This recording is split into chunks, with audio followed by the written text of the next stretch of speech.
हम लोग उपस्थित हैं एग्जाम टूर चैनल पर और आपसे बता दें दुर्गेश सर से हम लोग चर्चा करेंगे बीपीएससी को लेकर। दो प्रकार से चर्चा होगा, एक यदि आप 68वीं की तैयारी कर रहे हैं तब भी आपके लिए महत्वपूर्ण वीडियो होगा, एक यदि आप फाउंडेशन कोर्स करना चाहते हैं कैसे आप शुरुआत करें उनके लिए भी बहुत जबरदस्त होगा। तो सर आपका स्वागत है एग्जाम टूर पर। बहुत बहुत धन्यवाद। सर बच्चे लोगों का लगातार कमेंट है कि 68वीं जो है अब बहुत कम दिन यानी 20 से 25 दिन बचा हुआ है, इसमें क्या करें सर? एक दो पॉइंट जो हो जो बच्चे काम करें और उनका फाइनल पीटी हो जाए। सबसे पहले तो 68 में जितने भी लोग दे रहे हैं उनको बहुत बहुत शुभकामनाएं हैं हमारी कि वो पूर्ण रूप से सफल हो जाए। और सफलता के लिए अभी बहुत कम समय बचा हुआ है, उसमें जितना भी पढ़ा हुआ चीज़ है उसको जो है सो बार बार दोहराएं। करंट को जो है सो प्रतिदिन पढ़ने का जो है एक शेड्यूल बना लें और मैक्सिमम जितने भी परंपरागत प्रश्न हैं उसको जितना बार वो दोहरा सकें। नए चीज़ जितना कम पढ़ने के बजाय पुराने जितने अधिक पढ़ेंगे उतना ही सहज रहेंगे, क्योंकि किसी भी परिस्थिति में जो है सो लगभग 100 प्रश्न जो होते हैं वो परंपरागत प्रश्न आते हैं। इसलिए उन पर अगर उनकी पकड़ अच्छी रहेगी तो पीटी की कोई डर नहीं रहेगा।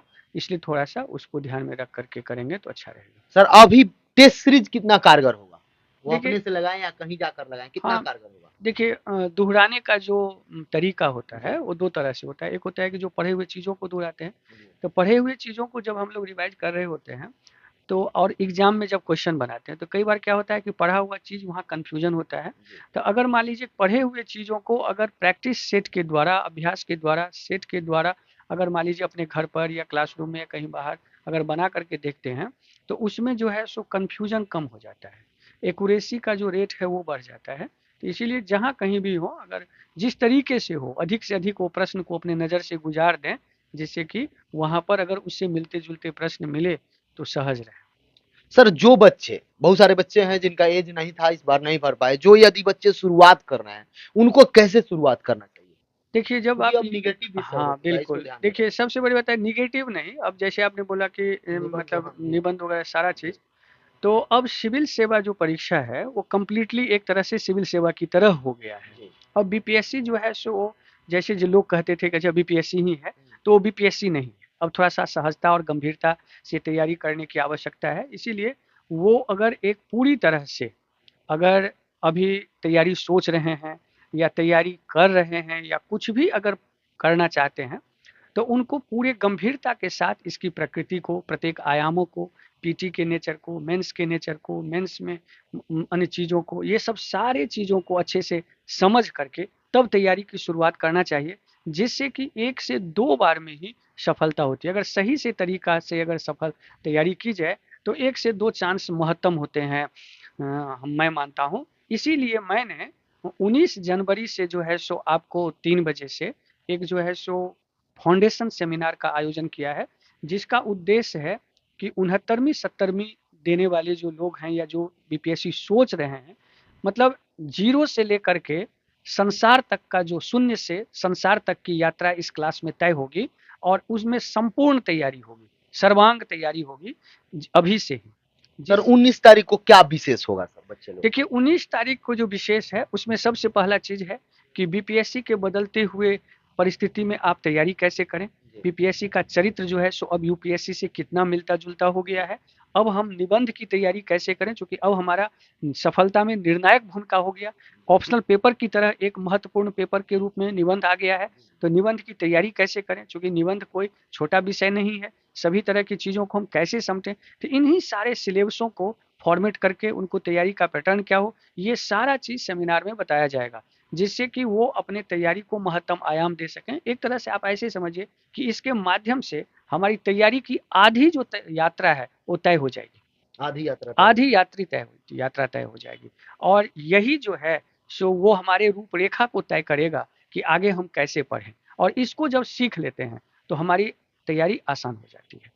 सर जो 19 तारीख का है वो मोटिवेशनल होगा और सब कुछ बताया जाएगा उसमें। देखिए, उसमें मोटिवेशनल तो जो है सो है ही, उसमें बीपीएससी के सारे चरित्र बताए जाएँगे, विषय बताए जाएँगे, अप्रोच बताए जाएँगे, तैयारी का पैटर्न बताए जाएँगे, आप तैयारी किस तरीके से करेंगे, आपके दुविधाएँ क्या सब होती है, ये सब सारी चीज़ें हैं। आप यही समझिए कि जो शून्य से हैं, जो सोच रहे हैं हमें करना है, या जो लोग बार-बार असफल हो रहे हैं, लेकिन वो पीटी नहीं हो रहा है या मेंस नहीं हो रहा है, तो उन लोगों के लिए खास चीज़ है कि वो लोग इसको अटेंड करें, उनसे उनको बहुत ज़्यादा फायदा होगा।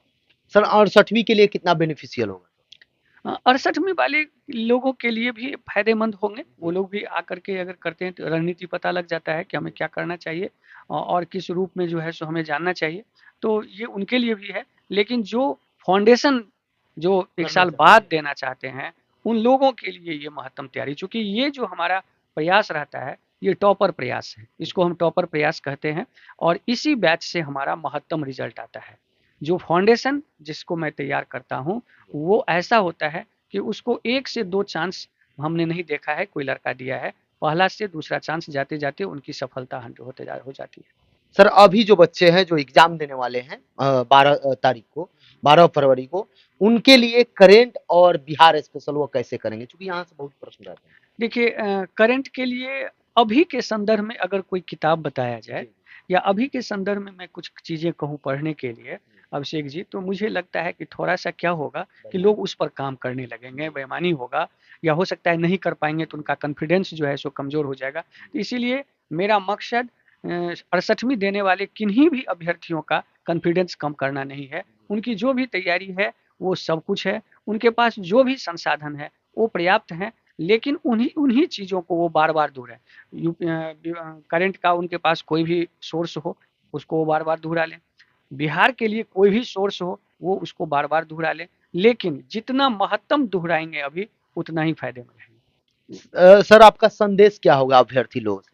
अभ्यर्थी के हमारा एक ही संदेश है कि परिस्थितियाँ कोई भी हो, आप उससे जो है सो हताश मत होइए, क्योंकि अंधकार कितनी भी गहरी होती है, उम्मीद और आशा की एक किरण से संपूर्ण जो सफलता होती है वो जगमगा जाती है और अंधकार दूर हो जाता है। आप ईमानदारी से प्रयास करिए, एक दिन सफलता आपकी निश्चित होगी।